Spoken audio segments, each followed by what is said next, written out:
Hello बच्चों, मैं शाहिद खान, आपका फिजिक्स टीचर। आज हम ट्रांसफार्मर के बारे में पढ़ेंगे क्योंकि ये पिछले कई सालों में आया नहीं। तो अपने इस बार के लिए सबसे मोस्ट क्वेश्चन ये रहेगा चैप्टर नंबर 7 में, क्योंकि ये 4 नंबर का रहेगा और ये आसान है। आप मेरे साथ इस वीडियो में लास्ट तक बने रहोगे तो मैं अच्छी अच्छी बातें और इस टॉपिक को पूरा एक्सप्लेन कर दूंगा जो आप मेरे को जानती हो। ठीक है, क्वेश्चन क्या आएगा अपने बोर्ड में, what is the transformer, explain the construction and principle और वर्किंग। और इसके लास्ट में ये पूछ सकता है कि रीजन बताना इसका एनर्जी लॉस का। ठीक है, तो आप ध्यान से सुनो। पहला, it is a device which use the step up और step down the input voltage. ये क्या करता है कि जो वोल्टेज होता है ना उसको बढ़ाता है और कम करता है। जैसे अपन क्या करेंगे, अगर मान लो आपको वोल्टेज को बढ़ाना है या कम करना है तो आप क्या करोगे, स्टेप का यूज कर दोगे।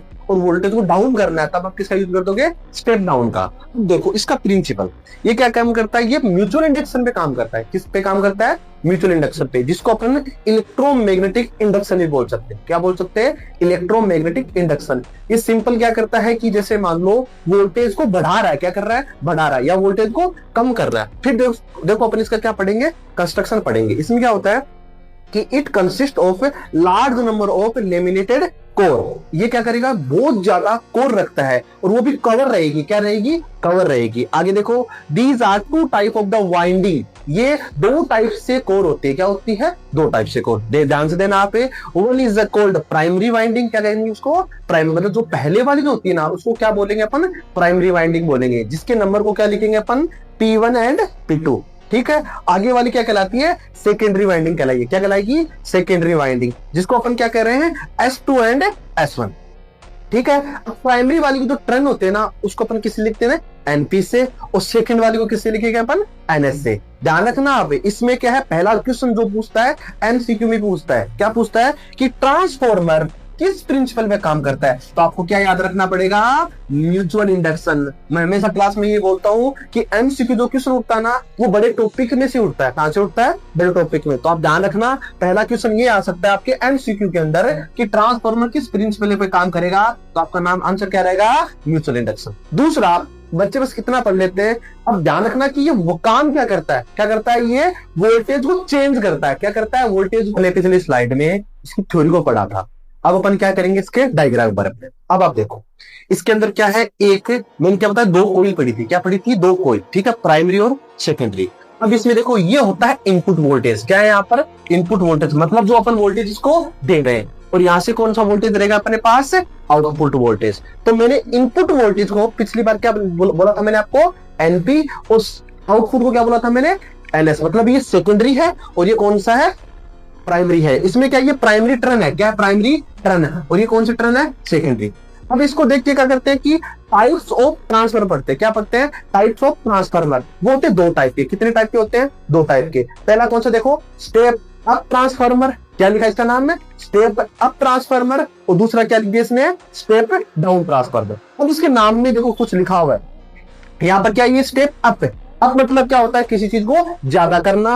और डाउन मतलब क्या होता है, किसी को कम करना। देखो ये क्या करता है कि वोल्टेज को बढ़ाएगा। क्या करेगा, बढ़ाएगा। तो इसमें क्या लिखेंगे अपन, प्राइमरी में मीटर कम रहेंगे और सेकेंडरी मीटर में ज्यादा रहेंगे। याद रखना, पहली बात सुनो, स्टेप अप मतलब क्या कर रही है, ज्यादा कर रहा है। तो बढ़ाने के लिए आपको इस प्राइमरी में तो टर्न क्या करने पड़ेंगे, कम करने पड़ेंगे। और सेकेंडरी में यहाँ पर टर्न क्या करने पड़ेंगे, ज्यादा करेंगे। इसी के साथ यहाँ देखो स्टेप डाउन हो गया। तो स्टेप डाउन मतलब प्राइमरी में टर्न कम, मतलब ज्यादा रहेंगे, और सेकेंडरी में टर्न कम रहेंगे। आप देखो दोनों में फर्क देखो। याद देखो, स्टेप अप मतलब क्या कर रहा है, वोल्टेज को बढ़ा रहा है। क्या कर रहा है, वोल्टेज को बढ़ा रहा है। तो बढ़ाने के लिए सेकेंडरी में टर्न क्या करेंगे अपन, ज्यादा करेंगे, और प्राइमरी में टर्न कम करेंगे। आगे स्टेप डाउन, डाउन मतलब क्या कर रहा है, उसको वो कम कर रहा है। तो कम करने के लिए प्राइमरी में टर्न तो क्या करेंगे, ज्यादा रखेंगे, और सेकेंडरी में टर्न क्या रखेंगे, कम रखेंगे। अब मेरी बात सुनना, ये एमसीक्यू में भी क्वेश्चन आता है। ऐसे बोल देगा कि वो ट्रांसफार्मर कौन सा होगा जिसमें वोल्टेज बढ़ेगी। क्या होगी,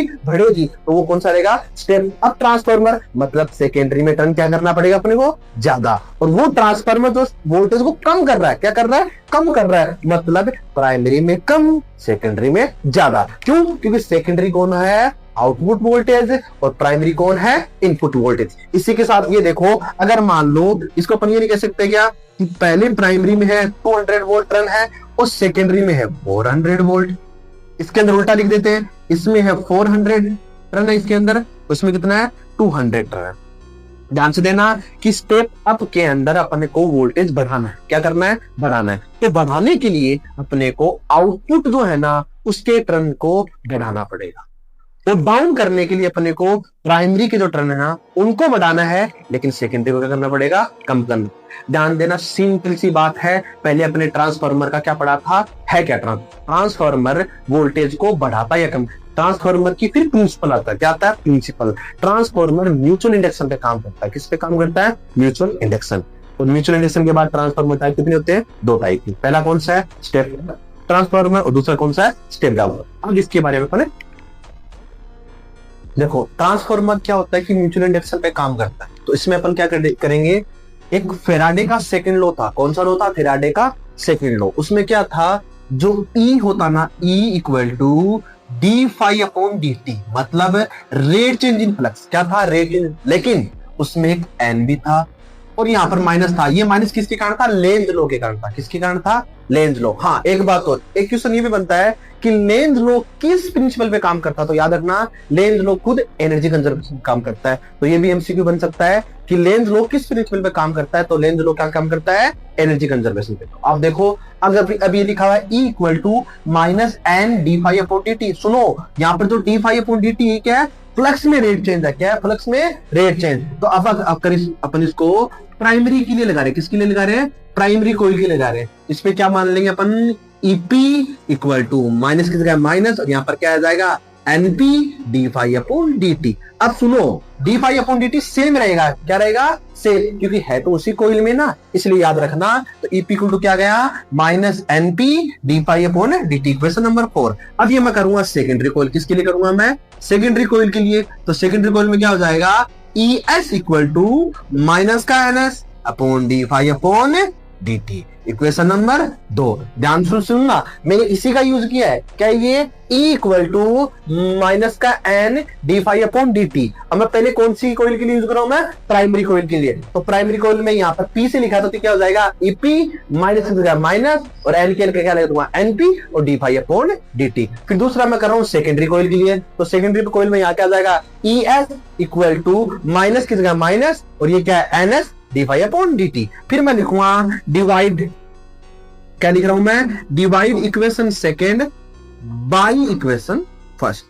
तो इक्वेशन सेकेंड मेरी क्या लिखी हुई यहां पर देखो, ई एस से इक्वल टू माइनस का एन एस से D phi upon D T upon, यहां पर प्राइमरी क्या है? फर्स्ट वाली क्या है? ईपी अपॉन माइनस का NP D phi upon D T. अब आपको इसमें कुछ कट रहा है क्या? तो बोलोगे हाँ सर कट रहा है। क्या? पहले तो देखो, माइनस से माइनस कट रहा है, दूसरा D phi upon D T से कट रहा है। तो मैं माइनस से माइनस काट दूंगा और D phi upon D T से डी।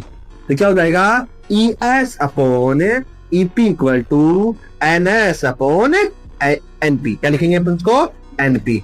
इसको मान लूंगा मैं, एक सुनो, इसको अपन के बराबर मानते हैं। किसके बराबर मानते हैं अपन? के बराबर। और यहां लिख देंगे वेयर, जहां के इज ट्रांसफॉर्मेशन रेशियो। क्या है यहां पर? के ट्रांसफॉर्मेशन रेशियो। देखो सिंपल, देखो ये फेराडे का सेकंड लॉ था। कौन सा लॉ था? फेराडे का सेकंड लॉ। वो क्या था? E इक्वल टू माइनस का N D phi upon D T. ये प्राइमरी कोइल के लिए यूज करें तो यहाँ पर ईपी आ जाएगा और यहाँ पर भी पी आ जाएगा। तो क्या हो जाएगा? माइनस का NP upon NP D phi upon D T. Equation मैंने इसको एक मानी है। अब कौन सी कोइल के लिए कर रहा हूं मैं? Secondary coil. तो पी की जगह कौन आ जाएगा? एस आ जाएगा। तो ये क्या लिखा हुआ है? E S equal to minus का N S D phi upon D T. Equation number second. अब मैंने क्या सिंपल क्या किया है? इक्वेशन सेकंड किसका डिवाइड कर दिया? फर्स्ट में। तो इक्वेशन सेकंड क्या है मेरी? E S upon EP minus का N S D phi upon D T, और यहाँ पर एनपी का। तो आपको माइनस से माइनस कट गया, D phi upon D T से कट गया। तो क्या आ रहा है? E S upon EP equal to N S upon FP और एनपी। तो मैंने इसको किसके बराबर लिखा है? के बराबर। और यहाँ पर के क्या लिखा है? Transformation ratio. अब इधर देखो, आगे थोड़ा अपन इसको अगर और पढ़ते हैं, आपको ये लिखना है, ये तुम्हें करना है। अपन एक पावर का फॉर्मूला पढ़ते हैं। किसका फॉर्मूला पढ़ते हैं? पावर का। पावर का फॉर्मूला होता है P equal to V I. क्या होता है? P equal to V I. V यहाँ पर क्या है? वी वोल्टेज है, और वोल्टेज को अपन किससे लिख रहे हैं? ई से, क्योंकि ईएमएफ और वोल्टेज बराबर होता है। तो अपन यहाँ लिखेंगे P लिख रहा हूं मैं, मतलब पावर किसके लिए? प्राइमरी के लिए। तो मैं लिखूंगा इसमें ईपी, और ये क्या लिखूंगा? आईपी, क्योंकि ईपी क्या है? प्राइमरी का वोल्टेज, और आईपी क्या है? प्राइमरी में करंट। ऐसे ही मैं अगर EPS equal to ES IS कर दूंगा। अब ये दोनों को क्या करते हैं अपन बराबर करते हैं, तो पीपी इक्वल टू पीएस, तो यहां से क्या आ जाएगा ईपी आईएस ईएस, सॉरी यहां पर ईपी है ना, आईपी याद रखना, ठीक है ईएस आईएस। अब देखो मैं कर रहा हूं, इसमें मेरे पास यहां पर क्या था ईएस अपॉन ईपी था, तो क्या कर रहा हूं मैं ईपी को इधर डिवाइड कर रहा हूं, मैं आईएस को इधर लेके आ रहा हूं, तो क्या आ जाएगा आईपी के नीचे कौन आ जाएगा आईएस आ जाएगा, और ईएस के नीचे कौन आ जाएगा ईपी आ जाएगा। तो ध्यान सुनना, अब देखो इसको भी मैं किसके बराबर कर रहा हूं, ध्यान से देखो ये क्या है ईएस अपॉन ईपी के बराबर था, इसको भी किसके बराबर कर रहा हूं मैं के बराबर कर रहा हूं। तो इन दोनों से किससे, इससे और इससे एक फॉर्मूला बनता है लास्ट में ES upon EP equal to NS upon NP equal to IP upon ES, और इस पूरे को भी किसके बराबर कर देंगे अपन के बराबर।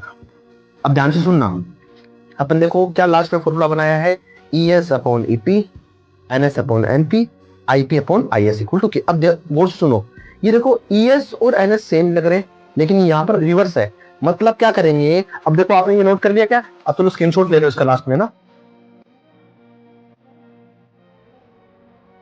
ये ठीक है ना, ध्यान से सुनना।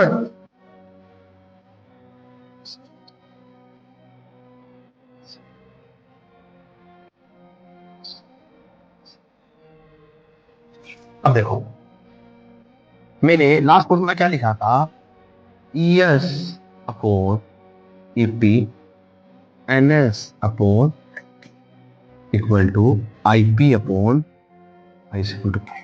अब सुनो इसमें केस आता है, केस फर्स्ट, अगर मान लो के की वैल्यू 1 से ज्यादा है, ध्यान से सुनना क्योंकि ये एमसीक्यू में पूछते इसलिए मैं आपको बार बार बता रहा हूँ, ध्यान दे रहा हूँ। देखो के की वैल्यू अगर 1 से ज्यादा है, यहां से सुनो, मतलब यहाँ पर किसकी वैल्यू ज्यादा होगी न्यूमरेटर की या डिनोमिनेटर की।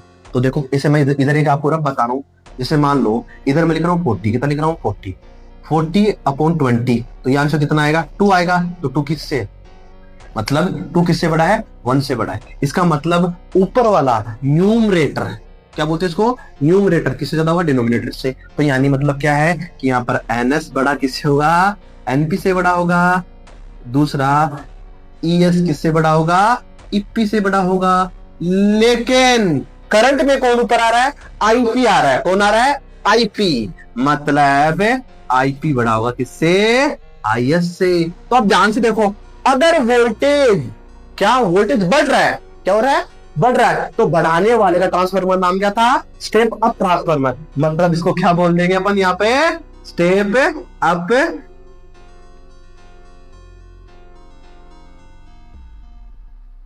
ट्रांसफार्मर। दूसरा केस,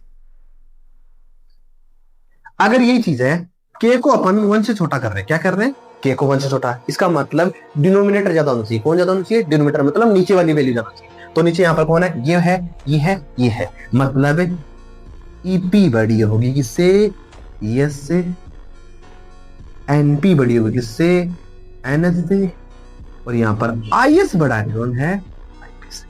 तो देखो वोल्टेज अपना कम हुआ है, क्या हुआ कम, उस ट्रांसफार्मर को क्या बोलेंगे स्टेप डाउन ट्रांसफार्मर, क्या बोलेंगे स्टेप डाउन ट्रांसफार्मर। तो ध्यान से सुनना, ये कौन सा ट्रांसफार्मर हो जाएगा स्टेप डाउन ट्रांसफार्मर। अब इधर सुनो, आपने ये आप तो लिख लिया, मैंने ये जरा बताया था। अब इधर देखो, ये चीज मोस्ट है, मैं आपको भी बता रहा हूं, सुनो मेरी बात। पहले अपन जैसे ट्रांसफार्मर क्वेश्चन आता है, पहले ट्रांसफार्मर काम क्या करता है, तो सुनो ट्रांसफार्मर वोल्टेज को चेंज करता है, क्या करता है वोल्टेज को चेंज करता है, जैसे कम को ज्यादा कर देगा या ज्यादा को क्या कर देगा कम कर देगा। फिर आता है कि प्रिंसिपल, किस प्रिंसिपल पे काम करता है, तो ट्रांसफार्मर क्या करता है म्यूचुअल इंडक्शन पे काम करता है, किस पे काम करता है म्यूचुअल इंडक्शन पे। फिर आता है कि ट्रांसफार्मर कितने टाइप का होता है, वो ट्रांसफार्मर 2 टाइप का होता है, कौन कौन सा ट्रांसफार्मर होता है स्टेप अप ट्रांसफार्मर होता है और एक स्टेप डाउन ट्रांसफार्मर होता है। तो मतलब बढ़ाना तो वो वोल्टेज को बढ़ाएगा, डाउन मतलब कम करना तो वोल्टेज को डाउन करेगा। फिर अपन उसका डेरिवेशन डेराइव किया था, डेरिवेशन सिंपल है सीधा, अगर ध्यान से देखोगे वीडियो को फोकस करोगे तो आराम से डेरिवेशन समझ में आता है। फिर ये फॉर्मूला बनता है जिसको बोलते हैं अपन ट्रांसफॉर्मेशन रेशियो, क्या बोलते हैं ट्रांसफॉर्मेशन रेशियो। इसमें जो किया है ना अगर मान लो के 1 से ज्यादा है, क्या के 1 से, सिंपल मतलब है ना, के अगर 1 से ज्यादा तो ऊपर वाली वैल्यू ज्यादा है, सीधी सी बात है। अगर के 1 से कम है मतलब नीचे वाली वैल्यू ज्यादा है। तो आप देखो अगर ऊपर वाली वैल्यू ज्यादा तो ऊपर कौन है, ईएस है, एनएस है, ईपी है। ईएस ज्यादा है, ईएस ज्यादा है, सॉरी ईएस ज्यादा और आईपी ज्यादा है। तो अब बताओ सेकेंडरी कोई ज्यादा किसमें, मैंने पहले बता दिया था आपको, स्टेप अप ट्रांसफार्मर है, और प्राइमरी में ज्यादा कौन सा था, स्टेप डाउन ट्रांसफार्मर है। तो क्वेश्चन क्या, देखो बच्चे क्या कंफ्यूज हो जाते हैं। मान लो एग्जामिनर ने ये बोल दिया, मैं यहां लिख रहा हूं कि जो इनपुट जो करंट थी ना वो मेरी थी कितनी, 40 एम्पियर, कितनी थी 40 एम्पियर, और जो ईएस थी ना वो मेरी 80 एम्पियर। अब आप इसको देख के बताओ कि कौन सा ट्रांसफार्मर, मैं आपको 5 सेकंड दे रहा हूं, बताओ बताओ कौन सा ट्रांसफार्मर इसमें। देखो देखो, कई तो बच्चे क्या बोलेंगे सर स्टेप अप ट्रांसफार्मर है, कई क्या बोलेंगे सर स्टेप डाउन। आप सिंपल देखो, आपको ट्रेंड में पूछ लेगा, वोल्टेज पूछ लेगा, लेकिन करंट में ध्यान देना, करंट इसमें ज्यादा कौन हुई है, आईएस ज्यादा हुआ है, और कम कौन, आईपी। तो ये सिंपल यहां देखो ना, ये इसमें इसमें इसमें, तो ये कौन सा ट्रांसफार्मर हो गया, स्टेप डाउन ट्रांसफार्मर। मतलब कि जहां वोल्टेज बढ़ रही है, क्या हो रही है, वोल्टेज, तो वहां पर करंट कम हो रही है, क्या हो रही है, करंट कम हो रही है। तो ध्यान रखना, करंट में पूछ लेंगे, वोल्टेज में पूछ लेंगे, करंट में ध्यान रखना ये चीज कि करंट में उल्टा हो रहा है। यहाँ पर कौन ज्यादा है, एनएस, यहाँ पर कौन ज्यादा है, ईएस, लेकिन यहाँ पर ज्यादा कौन है, आईपी ज्यादा है। मतलब पहले करंट ज्यादा थी, फिर करंट कम हो गई। यहाँ देखो, यहाँ पर कौन ज्यादा है, ईपी, यहाँ पर कौन ज्यादा है, एनपी, लेकिन यहाँ ज्यादा कौन है, ईएस। ये याद रखना बच्चों, बहुत ही मोस्ट ट्रांसफॉर्मर है। मैं कह रहा हूं आपको, अगर क्वेश्चन आता है तो अपने को पूरे क्वेश्चन को अच्छे से समझना है, पूरा मैंने आपको बताया है। और आगे अपन अब नेक्स्ट स्लाइड में पढ़ते हैं, आप स्क्रीनशॉट ले लो। देखो इतना अपना पढ़ लिया था, अब आगे बता रहा हूं आपको एनर्जी लॉस। क्या बता रहा हूं मैं, एनर्जी लॉस, क्योंकि एनर्जी लॉस में पूछ सकते हैं, तो अपन 3 पढ़ते हैं। देखो पहला कौन सा है, कॉपर लॉस, या इसको क्या बोलते हैं, हीट लॉस। ये क्या होता है, it is the loss which produce due to the heating effect of current. और हीटिंग इफेक्ट का करंट का फॉर्मूला क्या होता है, S इक्वल टू I पर RT। अब सुनो, जैसे करंट अगर बढ़ेगी तो हीट बढ़नी सी बात, ऑब्वियसली बात है। इसका याद रखना, अगर करंट बढ़ रही है तो हीट बढ़ रही है, तो अपन इसको कम कैसे कर सकते हैं, दीज लॉस आर मिनिमाइज, मतलब कम करना, बाय यूजिंग थिक वायर। मतलब मोटे वायर जितने यूज करेंगे ना उसकी क्या होगी, हीट कम होगी। जैसे अपन एक फॉर्मूला पढ़ा था, R इक्वल टू, क्या पढ़ा था, R equal to rho L by A. क्या पढ़ा था, रो एल बाई ए। अगर आप एरिया बढ़ा रहे हो, ठीक, मतलब मोटा, तो अगर आप उसका एरिया बढ़ाओगे, क्या करोगे, एरिया को इंक्रीज करोगे, तो उसका रेजिस्टेंस क्या होगा, डिक्रीज, मतलब उसमें रुकावट कम हो जाएगी, तो उसमें हीटिंग इफेक्ट क्या हो जाएगा, कम हो जाएगा। दूसरा पढ़ना है